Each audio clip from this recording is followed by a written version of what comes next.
Hi, everyone. Well, this is my first Go Live event, and it turns out that my computer, for whatever reason, is not allowing me to go live on my computer today. So I am going to go ahead and just do my program here, and you guys can come along with me. My name is Barbara Jenks, and I'm so glad you were able to join me today. I'm sorry that I'm not going to be able to show you my pretty deck. So I do have a deck, and if anyone would like to check in with me afterward, I'd be happy to share that with you. So with that, I just want to walk through a little bit today and let you know about my journey, a little about overthinking and what I was able to figure out along the way of my journey to being a non-overthinker. So very excited to be sharing that with you today. Also, please feel free to send me some comments in the chat. I'd be super happy to respond to you there. I'm just going to hop over on my computer to see if maybe I can at least see what I'm streaming here on the computer. There I am, I'm live, I see that. It'd be great if I could use this to help mind the comments. So feel free to check in with me as time goes on. That's going to be great. So wanted to let you know that my background, I've got quite an extensive background in overthinking. So wanted to share that with you a little bit. I'm just going to do one more thing very quickly and jump onto my deck so I can stay on track and I don't, hi Jim, hi Wendy, thanks for joining. I don't want to repeat myself too much, so let me hop on here. If you don't know, Wendy, everyone, Becca, hi. My computer does not support Facebook Live, so I'm not able to share my deck with you. So I'm just going to be talking to you, which is fine. I can talk the horns off a billy goat, so no trouble there. But feel free to send in some notes and let me know if there are any questions I can answer along the way, or if you guys want to join in, or maybe you just want to say me too. Because I guess you're here today because you want to learn a little bit about overthinking. So again, just to let you know, I'm a champion overthinker. It came from many decades, well, at least two, in human resources. And I mostly worked with employee relations, and those are your problem people at work. And the problem people that I dealt with, it was like harassment and discrimination investigations. It was anything with a conflict with an employee. I was usually pulled into it. I did labor negotiations, high conflict. Also high places where there's legal issues. And that really underscored for me what I did with my overthinking. I just really overthought, and because everything was fraught with legal peril wherever I stepped. So that developed me into this rethinking, double thinking, overthinking every step to keep the company out of liability. So it worked. I kept the company away from liability more often than not. So that I'm very grateful to report happened. But unfortunately, along the way, as I climbed the corporate ladder, I got more and more into this hard box of a person who I didn't really know anymore, because I was overthinking, and in these contentious situations, it just made me someone who was hard and just not someone who I liked very well. I kind of felt like I had to fit into this box of who you needed to be.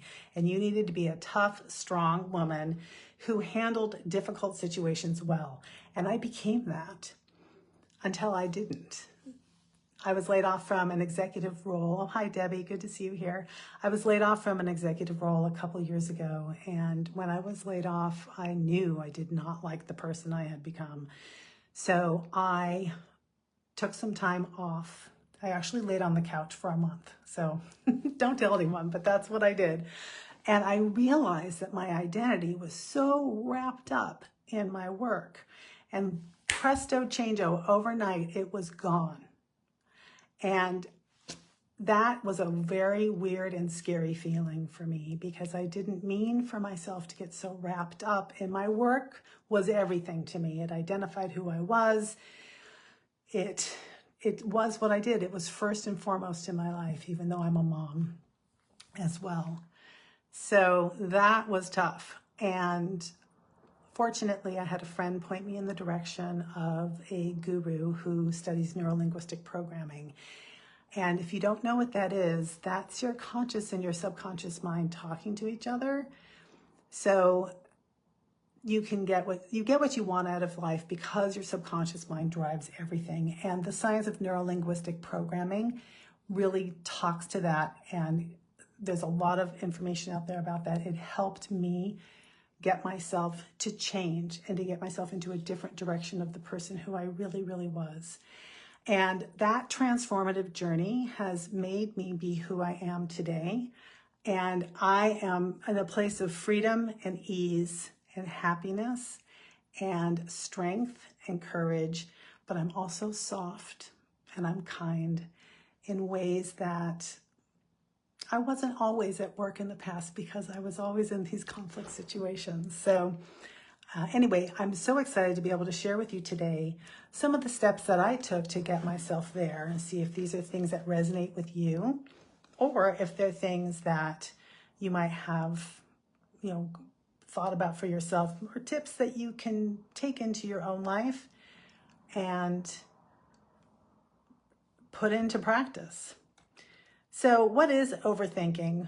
For me, it's that never-ending spiral of doom that goes on in my head. It's that negative thinking that's like, oh my God, I'm going to go around and around and around and around and all the way down to the bottom. Just riding that parade of horribles all the way down to the bottom. And that's what I did.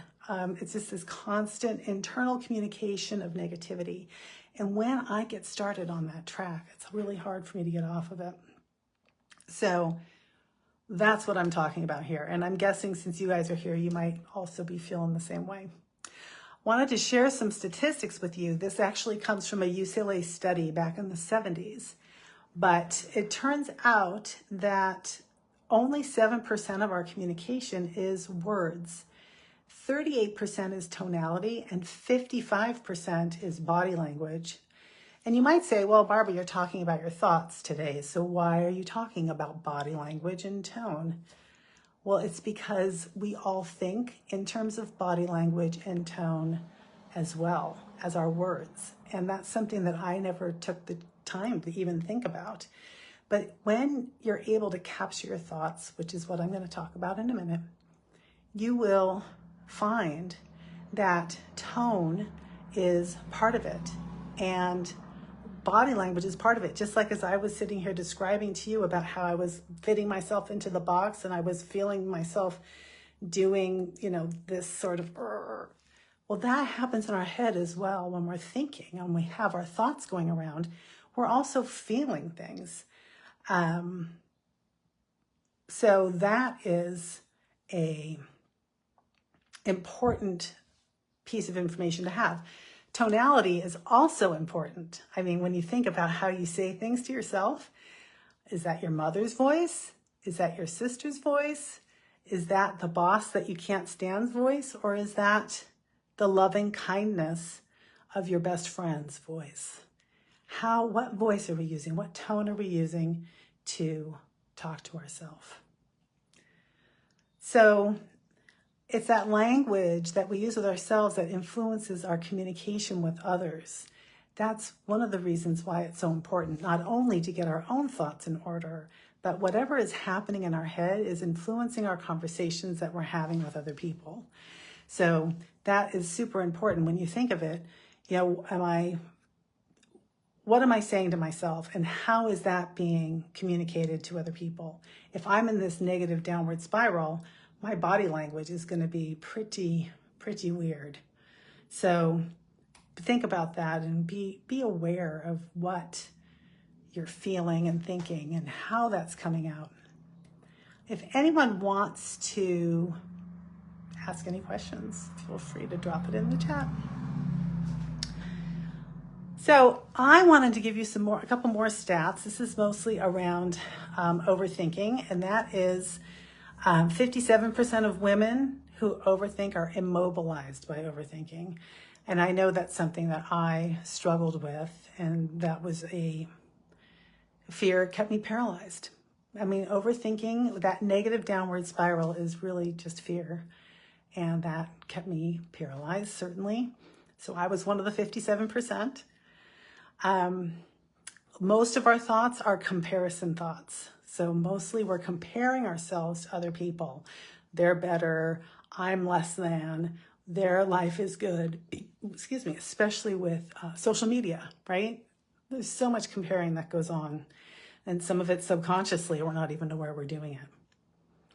78% of women spend an hour a day or longer thinking about how they look. I don't know if there's a woman out there who's going to argue with that one. And did you know that 70%, I don't know if Jim is still on there, but did you know that 70% of men and women suffer from imposter syndrome? Women more than men, but 70%. That was an unbelievable statistic that I was able to find when I was preparing for this. That's just a lot. So why is overthinking so harmful? Let's talk about that for just a minute. Besides the fact that for me, it got me into this box of, and I know I don't need to use words to describe how that feels, because I'm sure that you all have gotten into that same place. But it breeds stagnation and keeps us mired in mediocrity. Who wants to be there? But that's where you're kept when we're overthinking. We're not moving anywhere. We're not getting better. We are potentially getting worse and going backwards, but we're certainly not moving forward. We're really stagnating. It also nurtures distraction. Distraction is another bugaboo in the world of overthinkers. It erodes our confidence for sure, because if you're not confident enough to get up there and just start talking, then, or get out there and make a decision to get out of the overthinking, then it's eroding your confidence. It also doesn't change a thing. It's just like worry. We know that about worry. It doesn't change anything, but yet we do it so often. We just get pulled into that trap. So today, I'm almost there. I'm going to tell you how to get out of it. And thinking is not living. I don't know how many times I have thought about weeding the garden, right? In the garden, I'm so happy when the weeding is done. Makes me happy. It makes my heart happy. And yet I think about the weeding, but I don't do it, but I sure think about it. It's really two different things to think about it and actually do it. We're going to talk about that in a minute. Oh, hi, Debbie. Good to see you here. So the less we overthink, the more we're going to live, right? And that's so, so important. So how does this all feel, right? So I've already described what my overthinking feels like. I don't know if any of you want to share what your overthinking feels like, but for me, it's hard. That is the first thing. When I get stuck in that overthinking land, I'm hard. So how do we change those patterns? Now I'm moving into the good stuff here. How do we achieve mental clarity? And it's through better internal communication. Through better communication with ourselves. That's the first place it starts. We can't change anything in somebody else or our relationship with somebody else until we change how we talk to ourselves. Well, how do we get to that place? So here's the gold. I have a 4-step process that I have come up with. And now we're going to pause because I need a little sip of water, because I told you I could talk the horns off a billy goat. I told you. You didn't believe me, but it's true. I can talk. Okay. I think it comes from going to an all-girls high school. Anyway, the 4-step process that I came up with is first we have to pause, then we have to observe, then we have to make a decision. Look at that, I got some balloons because I'm holding my fingers up. And then we need to act. So those are my 4 steps, and I'll walk you through a little bit of each one of them. So when we pause, we become aware. Now I talked about this today. I posted a story today that has something to do with this, because I was at the gym this morning. My knees were being cranky and I was being pushed to, really climb a hill in my biking class. And normally my head's like, go, go, go, go. And I'm pushing automatically because you say push, I'm going to push. I'm there to exercise, right? But today I heard that voice, push, go. And I stopped it because I knew my knees were a little cranky and I needed to take a minute to really not just push up the hill. I needed to go up the hill, but I needed a little time to think about, which muscles am I really going to use here? Do I really need to be at the highest level possible, or do I want to bring it down a notch because that's what my body needs today? So that's the pause I'm talking about here. It's your mind is getting ahead of you and you're able to catch it. You're able to pause it. Become aware of what's really going on. And become aware, again, of the words and the tone and the body language.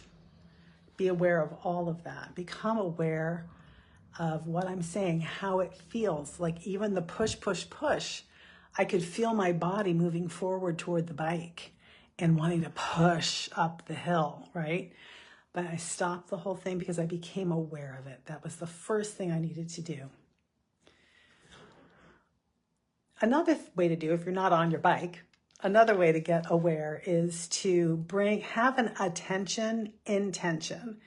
So create an intention to pay attention when you get up in the morning. Just say to yourself that you want to catch your thoughts 2 times, 3 times, 4 times that day. You'll make some incremental steps every day and take one step at a time, and you will find that over the course of a month or 2, you'll be surprised how far you've come, and you'll look back and say, oh my gosh, look at the difference that made just once or twice a day. And now I can hear what I'm saying to myself 10, 11, 12 times a day. I'm catching it and I'm not even thinking about it anymore, because that's how this works.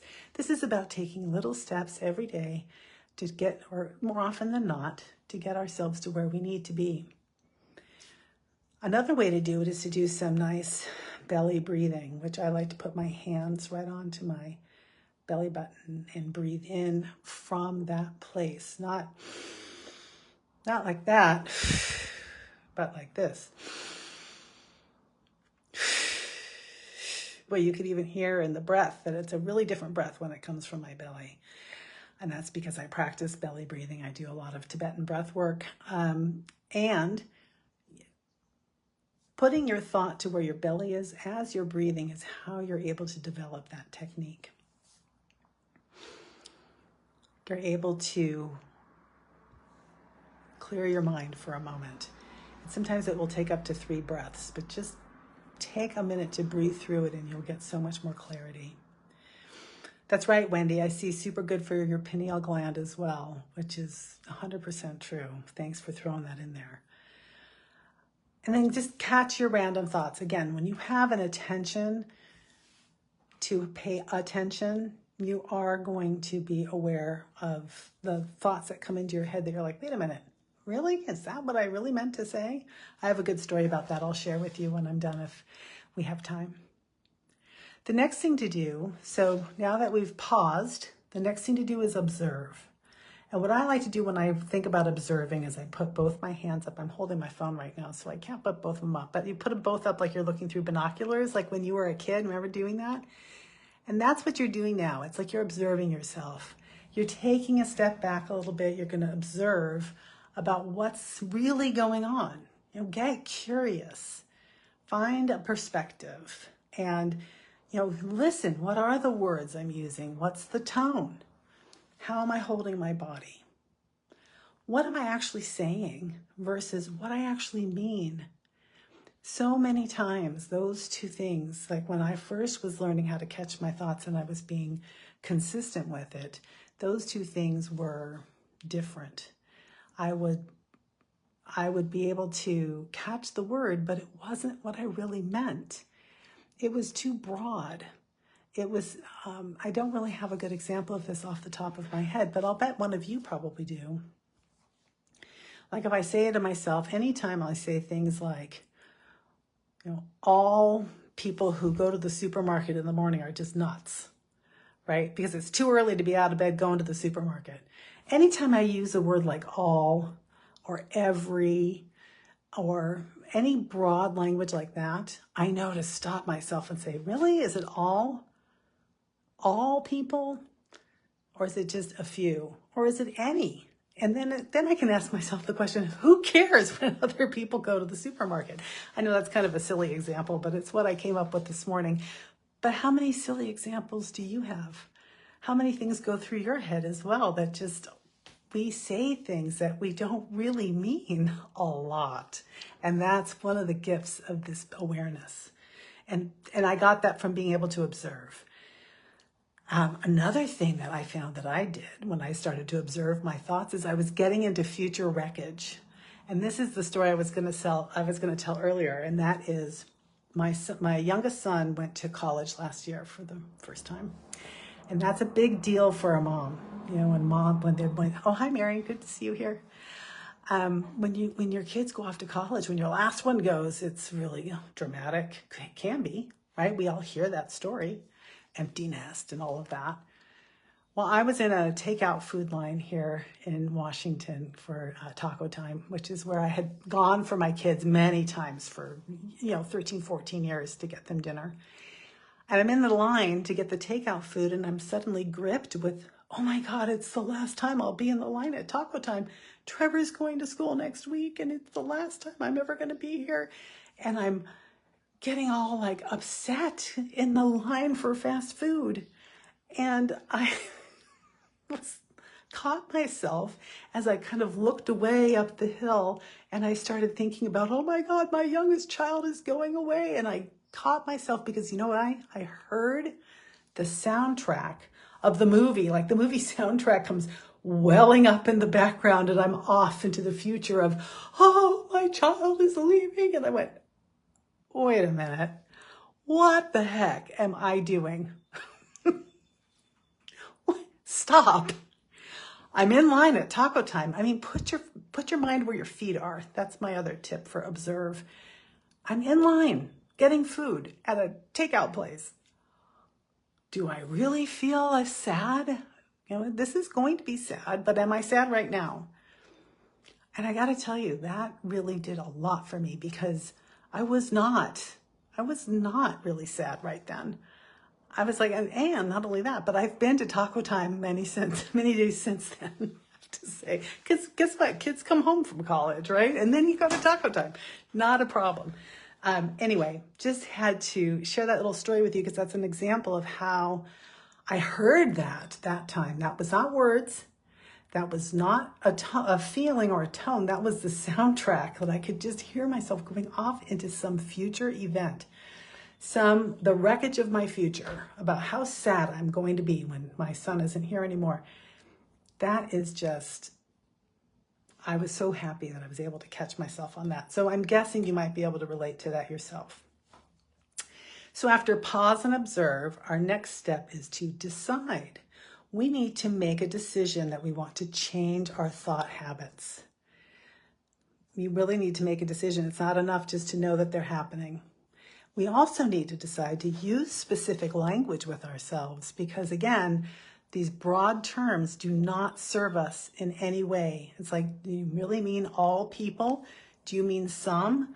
Do you not really even mean to make that statement? Be clear with yourself. And the more clear you are with yourself, this is the gold. The more clear you are with yourself and your thoughts, the more clear you're going to be with people that you interact with every day. You also want to decide to take a step outside of your comfort zone. That's one of the things that our thought life really likes to do. It likes to make us feel comfortable. We're used to it. Even though we don't like it so much, we're really used to it.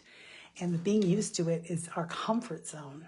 And so making a decision to move beyond that comfort zone can really help a lot. A feeling of gratitude, decide to have gratitude more often than not for your challenges, for what you're thinking about, for whatever it is that's coming in your life.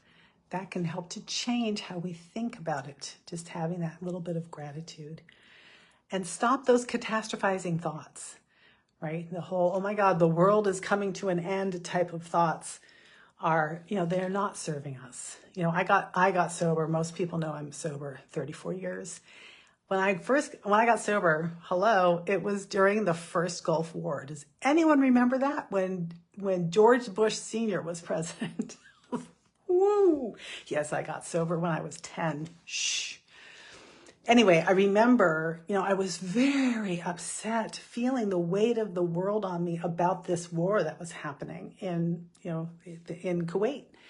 And I couldn't sleep. I was upset. I couldn't eat. And it was in an AA meeting that I realized that, oh, that's not happening here. It's happening. It's a concern. It's something that it's a concern in the world. But today, I need to go to work and I need to take care of my business and I need to take care of me so that I can take care of other people and help to support them. And that is what I focus on now. It's about where am I? What am I doing? What is my responsibility? Who am I showing up as? Stop those catastrophizing thoughts of, the world is ending.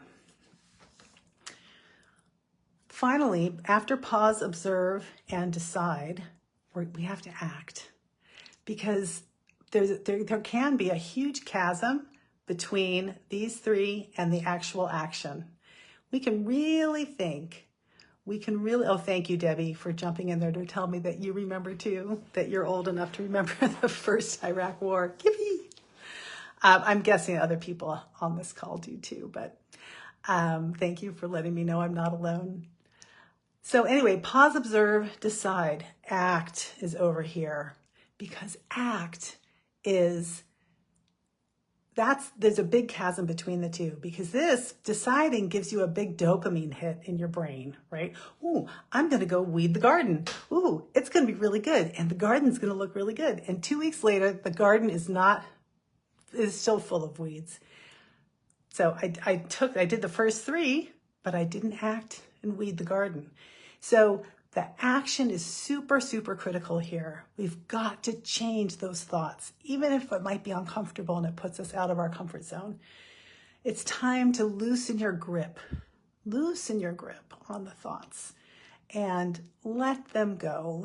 Let life flow a little more easily, because that overthinking is getting us so hard and, getting us stuck in perfectionism and the other issues that we have going on. We want to let go of all of that. It brings ease into our life. When we act, we also need to give ourselves permission to not be perfect. This also is a cure for perfectionism. I didn't realize that at the time, but it kind of is. Because the more you can relax into who you are and not require yourself to be perfect, the more patience you cultivate for yourself, which makes you more patient and kind and loving for other people too, which is a beautiful thing. They will thank you for it. Practice self-care. Take care of yourself. One of the things I like to do in the action step is to identify, in the observe part, if we identify a voice that's in our head, like our parents or some other family member that you grew up with that's still there nattering away when you discover that person. The action away from that is by acknowledging that voice and inviting it to take a back seat. Because the truth is, all of our thoughts have kept us safe. For some reason, we have felt like, we didn't choose our comfort zones usually because we want to be comfortable all the time. The comfort zones happen because they're taking care of some perceived way that we're hurt. So when we come upon these voices that are in our heads, we can just thank them for taking care of us and for providing relief to us throughout life. But we can invite them to go take a back seat because we don't need them anymore. Just go sit in the back row and relax. We're going to do something different now. Just invite those old coping mechanisms, whatever they are, to sit down.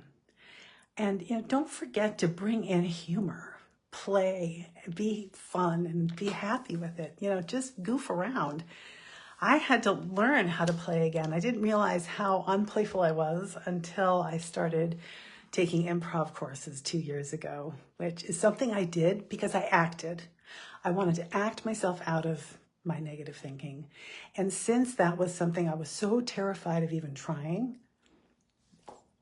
I put it at the top of my list one year for, it'll be almost 3 years ago now, for New Year's. And best thing I ever did.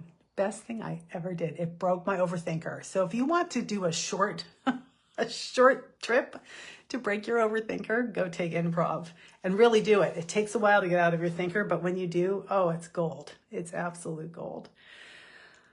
Oh my goodness. So that's it. Pause, observe, decide, act. Those are the 4 steps. Just catch those thoughts, observe what they are, decide to change, and then actually change.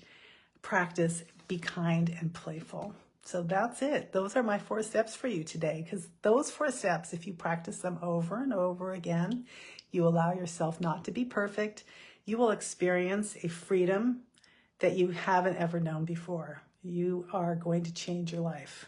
1 step, 1 thought at a time. And then I have a quote at the end of my deck, which I would love to share with you. It's the question is, does it seem impossible? And the quote is, nothing is impossible. The word itself says, I'm possible. And that's a quote from Audrey Hepburn. I love that quote. So I'm just going to let you know that I'm here to support you in any way that you would like to be supported. I mean, imagine, what would it feel like if you were free from overthinking and second guessing yourself? And if you're the person who is ready to take and step into that feeling and take that step, talk to yourself with loving kindness and communicate easily and effectively with others, then I want to invite you to take the next step. And that is to book a call with me. The easiest way to do that is just DM me here in Facebook, and that way you'll get started. So that's the end of my presentation today. And just wanted to say this has been a joy to be able to be with you all. And I hope to be on here again. This is just the beginning. This is just one of many, many, many Facebook Lives in the future as I share with you the gold nuggets that have changed my life. And I want to help you change yours as well, if that's what you choose. So that's it. I want to wish you all so long. Hope you have a wonderful day.